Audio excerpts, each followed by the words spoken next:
Choreographer Jani Master issue hot topic గా మారింది. తనపై అత్యాచారం, లైంగిక వేధింపులు గురి చేశారని అసిస్టెంట్ కొరియోగ్రాఫర్ పోలీసులకు ఫిర్యాదు చేసింది. దీంతో పోలీసులు కేసు నమోదు చేసుకుని జానీ మాస్టర్ పై ఐపీసీ సెక్షన్ 376, 506, 323(2) తో పాటు పోక్సో కేసులు నమోదు చేశారు.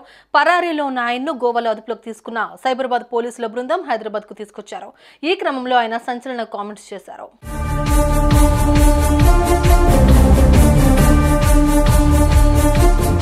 గోవా నుంచి తీసుకుని వచ్చిన తర్వాత జానీ మాస్టర్ ను రహస్య ప్రాంతానికి తరలించారు. అక్కడ ఆయన్ను పోలీసులు ప్రశ్నించేందుకు ప్రయత్నించగా సంచలన వ్యాఖ్యలు చేశారు జానీ మాస్టర్. ఆపై వైద్య పరీక్షలు చేసి కోర్టులో ప్రొడ్యూస్ చేయగా విచారణ నిమిత్తం 14 రోజుల రిమాండ్ విధించారు. దీంతో ఆయన చంచల్గూడ జైలుకు తరలించారు.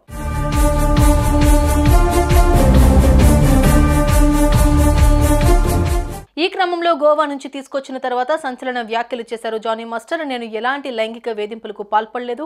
కావాలనే కొందరు నాపై ఫిర్యాదు చేయించారు. న్యాయపరంగా పోరాడి నిజాయితీగా బయటకొస్తా. నన్ను ఇరికించిన వాళ్ళను వదిలిపెట్టనని హెచ్చరించారు. త్వరలోనే నిజానిజాలు బయటపడతాయన్నారు.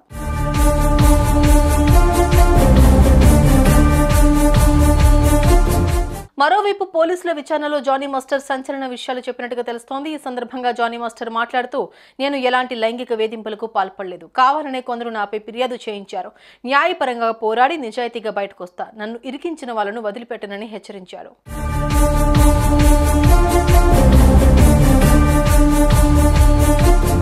ఏదేమైనా ఇప్పుడు ఇష్యూ హాట్ గా సాగుతోంది. ఎంతో కష్టపడి ఎదిగిన జానీ మాస్టర్ కెరీర్ కొలాప్స్ అయినట్లుగా అనిపిస్తోంది.